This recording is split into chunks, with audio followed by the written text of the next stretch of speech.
3, 2, 1.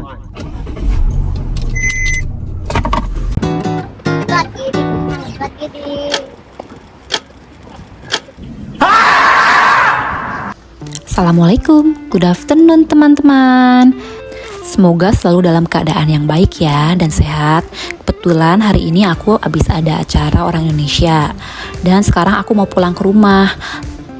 Tadi aku berangkat bareng temen, tapi sekarang aku pulang duluan karena anak-anakku yang kinder pulang jam 12. Udah nyampe rumah, jadi aku harus pulang duluan.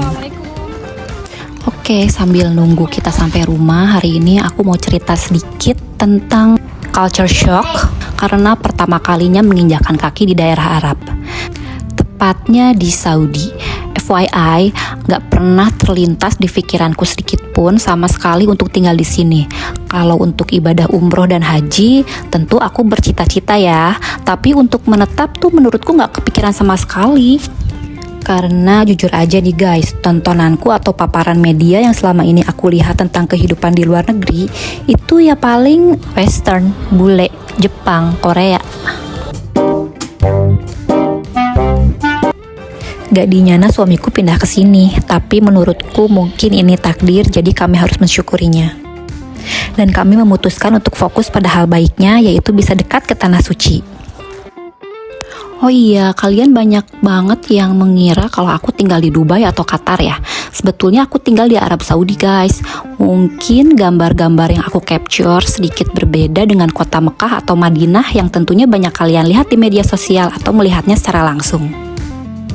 Nah, tepatnya gini, Mekah dan Madinah ada di tengah-tengah. Kalau aku tinggal di ujung banget, jadi kayak dari ujung ke ujung gitu. Kurang lebih sekitar 12-14 jam ya, tergantung macet apa enggak. Dari Mekah ke Madinah dengan perjalanan darat. Jadi tempatku tuh sebetulnya lebih dekat ke Bahrain dan Qatar. Nama bandara tempat landingku terakhir itu namanya Dammam Airport. Jadi dari situ tuh kita tinggal butuh waktu sekitar 30 menit untuk nyampe ke kotaku, kota Al-Khobar. Ya kayak misalkan kita ke Jakarta, kita biasanya landing di Cengkareng kan. Dari Cengkareng untuk sampai Jakarta atau misalkan tempatku Depok itu butuh waktu sekitar 1 jam. Tapi karena tempatku agak dekat jadi hanya 30 menit aja. Nah, agak ke atas dikit ada wilayah yang berbatasan dengan Jordan. Namanya Tabuk. Di situ beberapa kali winter turun salju, guys. Tapi tidak setiap kali winter turun salju ya. Jadi hanya saat-saat tertentu saja. Tapi untuk bisa ke situ rutenya lumayan jauh ya, apalagi dari daerahku itu kayaknya bisa berbelasan jam lebih jauh dari ke Mekah atau ke Madinah.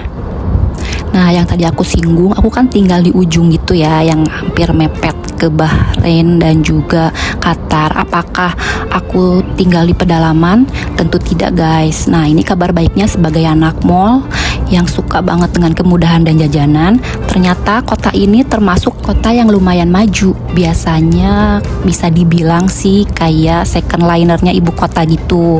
Di sini untuk suasananya dan ya vibes-nya menurutku kalau daerah biasanya kan kelihatannya banyak gunung atau di sini sebutnya jabal ya atau padang pasir juga banyak. Nah, kalau di tempatku kebetulan udah banyak mall, tempat-tempat kuliner estetik, showroom-showroom mobil yang mungkin menurutku agak mewah ya. Pusat perbelanjaan dan park yang cukup bagus. Spesialnya di sini dekat dengan laut. Jadi dari rumahku ke laut itu mungkin bisa 15-20 menitan. Cuma lautnya bukan laut yang berombak tinggi gitu ya. Jadi kayak laut yang tenang, kayak danau besar gitu. Apa sih namanya? Aku juga kurang paham, maaf ya. Nanti kapan-kapan kita jalan ke sana. Aku tunjukin lewat video. Tapi kayaknya harus pas winter karena kalau nggak winter mungkin agak panas ya. Kalau sekarang sih kita masih di musim gugur. Di sini musim gugur itu sekitar awal September sampai akhir November. Wih, kalau kalian tahu musim panas di sini, panas banget, itu bisa dari 40 sampai 50 derajat. Mungkin kalian juga lihat beritanya ya pas musim haji. Nah, makanya tips dari aku kalau misalkan kalian pengen umroh yang nyaman, itu bisa kalian cari di musim dingin atau sekitar Oktober sampai Februari, itu masih adem dan aman. Kecuali musim haji ya, itu nggak bisa milih karena itu memang biasanya range-nya ada di sekitar musim panas. Nah ini udah mau deket ke rumah aku guys, bentar lagi mau sampai. Aku mau makan siang dulu. Pemandangan arah rumahku itu banyak showroom mobil yang lumayan mewah ya. Nah rumahku tepat di belokan ini yang ada pineapple ini, tapi karena kita berseberangan jadi kita harus putar balik dulu. Begitu sampai rumah, aku buru-buru makan, sholat, dan siap-siap menunggu anakku pulang ke rumah. Aku lanjut cerita yang tadi ya. Jadi culture shock pertama untukku diantaranya adalah yang paling pertama banget, yaitu sekolah dan bahkan kantor itu diliburkan saat hujan. Jadi biasanya H-1 kita dapat SMS pemberitahuan dari BMKG kalau besok akan turun hujan. Nah, nggak lama kemudian akan ada tuh announcement di WA grup sekolah anak-anak kalau besok hari anak-anak belajar di rumah. Padahal kadang hujannya juga nggak gede-gede banget kok. Kalau orang Indonesia itu masih bisa diterjang pakai motor loh. Tapi entah kenapa ya, di sini kalau hujan tuh heboh banget. Tapi emang beberapa akses jalan memang tergenang air gitu. Jadi jalanannya mungkin nggak dipersiapkan alirannya. Karena ya sering lihat juga kalau hujan di beberapa jalanan tuh memang menggenang sampai mobil sedan tuh ya bannya tenggelam semua lah. Alhamdulillah sekarang udah sampai rumah. Aku mau nonton drakor, mau makan sambil nunggu anak sekolah. Aku makan dulu ya. A few moments later. Setelah anak-anak pulang, makan dan tidur, lalu suamiku pulang kantor dan sampai rumah aku buru-buru pergi untuk beli makan malam karena hari ini aku nggak masak. Nah, yang kedua, di sini mostly warganya itu hidupnya terbalik. Jadi malam dijadikan siang dan siang dijadikan malam. Sebagai contoh aja nih guys, jadi tetanggaku tuh anaknya masih pada kecil. Kadang jam 1 sampai jam 2 malam itu masih setel-setel lagu Cocomelon dan lain sebagainya. Belum lagi suamiku. Misalkan dia tuh pernah ya waktu bulan puasa kemarin, dia ada acara di kantor pas bulan puasa tuh. Dia ada acara makan malam gitu di cafe, dibilangnya early sahur lah. Nah, itu acara coba tebak jam berapa guys? Jadi jam 11 malam tuh baru jalan. Stop it. Lu mau dinner sama temen kantor apa sama Batman lu? Malam amat. Pokoknya jangan salah guys, di sini orangnya tuh kuat nggak tidur malam. Tidurnya bukan malam lagi, tapi kadang subuh. Bisa juga setelah sholat subuh. Coba deh googling pernyataanku bener apa enggak. Nah terus gimana yang ngantor? Nah beda-beda guys, kadang ada yang bisnis itu bisa bablas bangun sampai siang, atau ibu rumah tangga itu biasanya bangunnya siang menjelang zuhur dia baru bangun. Nah kalau yang kerja mungkin menahan diri gak terlalu subuh ya tidurnya, jadi tetap bisa ngantor di pagi hari. Karena tempat main di sekitar rumah aja masih rame sampai jam 1 malam. Itu emak-emak ngomong anaknya petakilan masih balita udah biasa. Mereka pulang ke rumahnya jalan kaki dari park tengah malam itu udah biasa aja. Di sini positifnya tuh emang agak aman. Bukan agak lagi ya, memang aman. Berbeda dengan perihal scam saat di Tanah Suci dan lain sebagainya. Itu biasanya sih scammernya pendatang, bukan warga asli sini. Karena Tanah Suci itu kan didatangi banyak tamu atau turis gitu ya. Jadi sedikit berbeda dengan di sini yang kebanyakan bermukim atau bekerja, kuliah dan menetap. Alhamdulillah udah mau sampai nih. Rencananya aku mau beli ayam bakar dan ayam tepung gitu. Kalau ayam tepung tuh di sini disebutnya broasted. Lanjut, dan ini yang ketiga dan yang paling epic. Wait for it. Yaitu di sini tidak ada pajak penghasilan dan juga pajak tahunan kendaraan.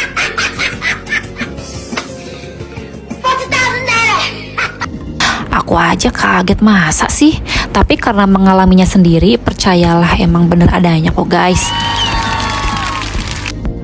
Kendaraan aja di sini hanya bayar pembelian di awal aja. Misal kamu beli awal, mau beli baru, beli bekas, terus pembayarannya mau cash atau kredit. Setelah itu tinggal maintenance perlunya, asuransi dan uji kir setelah 3 tahun, tapi nggak mahal kok. Untuk penyimpanan pun relatif aman, ditaruh bergeletakan di pinggir jalan atau di pinggir rumah gitu sih insya Allah aman. Paling berdebu aja atau dicakarin kucing. BTW itu yang dinamakan broasted chicken. Di sini broasted itu kulitnya ala-ala Albaik atau ayam crispy yang ada di Indonesia dan digoreng dadakan gitu. Tiap ada yang beli mereka bikin sesuai pesanan. Jadi nggak ada cerita tuh ayam crispy tapi dingin. Bahkan ayam franchise tepung yang ada di mana-mana yang kalian tahu lah logonya. Di sini juga SOP-nya mengikuti kebiasaan warga sekitar, yaitu digoreng dadakan. Tahu bulat digoreng dadakan.